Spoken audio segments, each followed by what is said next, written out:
Welcome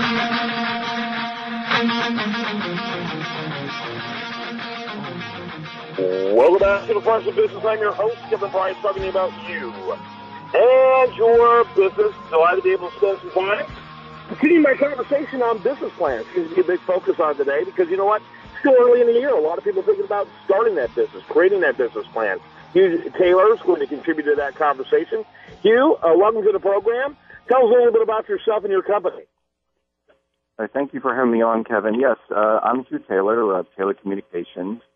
And, you know, what we do, we are a marketing consultancy. We do marketing communications for tech companies. We work with big giants like Microsoft and SAP. But we also do a lot of work with venture-backed startups. And this is in my personal background. I've been a VP of marketing at a number of venture-backed startups. And in this capacity, I've done business plans for them. Like I helped one of my companies that I work for raise $8 million from a Silicon Valley venture fund. And I've also been on the buying side. When I was at Microsoft, I ran public relations for their acquisition of Fast Search and Transfer for $1.2 billion. So I've seen the venture integration and acquisition cycle from the other side. And so now a part of my work is to write business plans for entrepreneurs. Okay. How big is your company?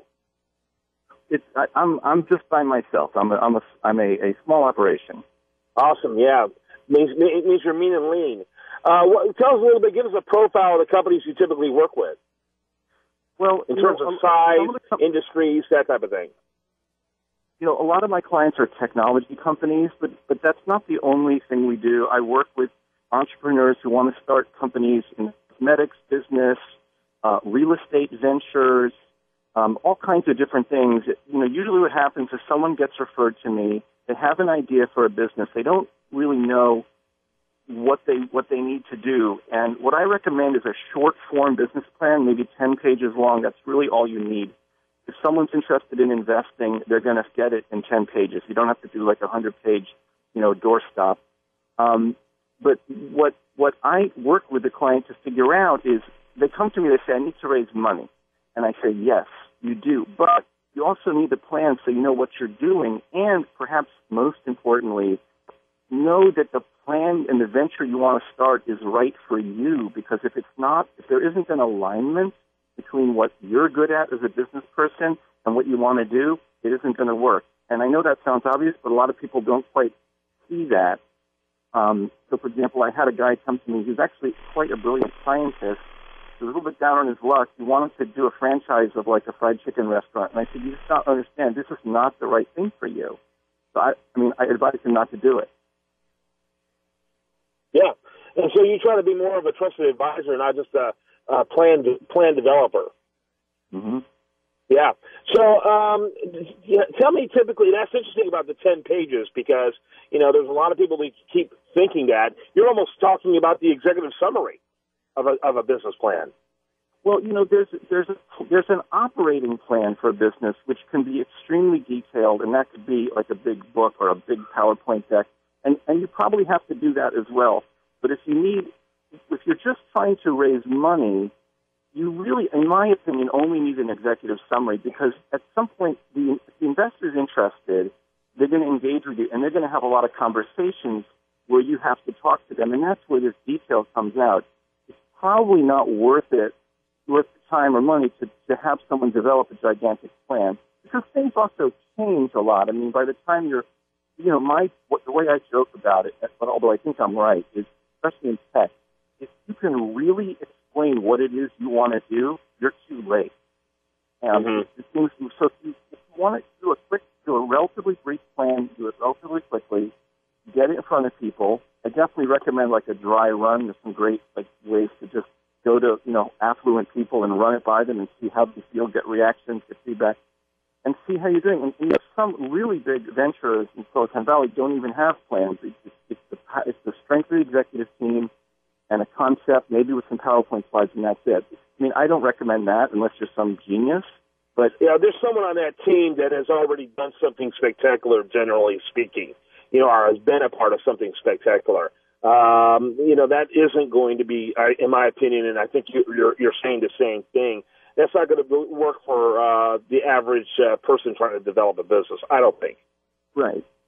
No, I mean, although it's the same principle applies, which is that if you have been let's say that you've been successful in the construction business, then you can parlay that into success maybe in a real estate business plan. Like if you can show some track record, that where business plans run into trouble is when the entrepreneur doesn't have the profile to match the proposed investment.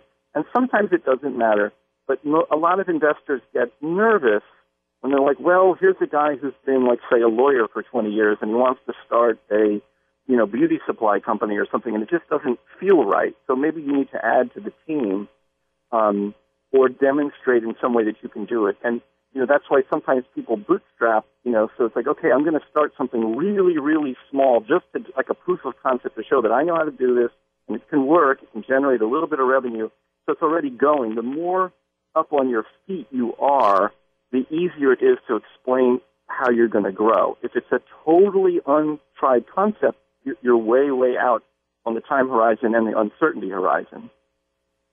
Yeah. So talking to Hugh Taylor, talking about business plans, how do you develop one, really the importance of I like the idea of third-party objectivity is why I always suggest business owners to consider firms like yourself. I'm sure you would concur. Well, the exercise of explaining it to me so that I understand it is a good exercise to go through, because sometimes that's when the first problems start coming out, just explaining what's the market you're going after, how are you going to make money, how much money are you going to make, where's the margin. Very important. Sometimes people get excited about an idea. They may not understand, like, okay, this is a low-margin product. Where's the profit going to come from? And where's the growth going to come from? And so explaining it to me, and nobody can act more stupid than me, trying to understand what it is you want to do, then I can explain it back. I can translate it back into an investor terms. That's a good process to go through. So, Hugh, how do you typically charge a client? Is it like on the basis of the project involved? Is it an hourly? How does that typically work? I usually work on a flat rate basis just because it's simpler. But it depends on the client also. I have some hourly clients. But most of the time people come from for a business plan. I say, okay, I'm going to give you a 10 or 15-page plan. It's going to be X dollars, and we do it, and then it's done. And usually it's a pretty continuous process. Yep. And, Hugh, I want to give your website, HughTaylor.com. Is that correct? Yes. Yeah, and so I encourage people to check that out, get more information about it. How do you feel about 2014? Good year for entrepreneurs? I think there's always a lot of opportunities, and even though things can be a little hairy looking in the economy, that in and of itself can provide opportunities. Whenever things are changing and people need things, then there's opportunities. Like, just for example, with Obamacare, like, I know that I had an idea for a business, probably not a good one, but like there's a need to find out what kind of prescription drugs are covered under what plan. There's an information service business there. Someone can do it. Small, it could be a great little niche business, but that's caused by this disruption in the law. Mm-hmm. Good, there's opportunities. Yeah, unfortunately, to me, being a free market guy like I am, so much of our economy is driven by businesses that do nothing but help you comply with regulations. Right. Nothing but help you make sure you're in good stead with the government. And pretty sad state of affairs for a country, in my opinion, because I think countries grow because they do things, they create things, they increase wealth and value. And all we do, and it seems like more and more what we do is mitigate rather than create. And it's a pretty sad indictment, but it's true. Some of the most successful businesses of all time, FedEx, some of the biggest names of business of all time. FedEx was created under the Carter economy, which was horrific. Some of the biggest names of all time was made during the Great Depression.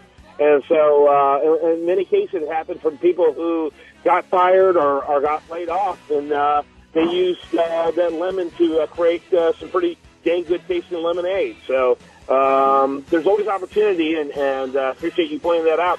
Hugh Taylor, HughTaylor.com. Thanks so much for spending time with us. Thank you so much. You bet. When we come back, much more for you. I do want to remind you, of course, best content here, it shows up over there at usdailyreview.com. While there, make sure you like it on Facebook, follow it on Twitter.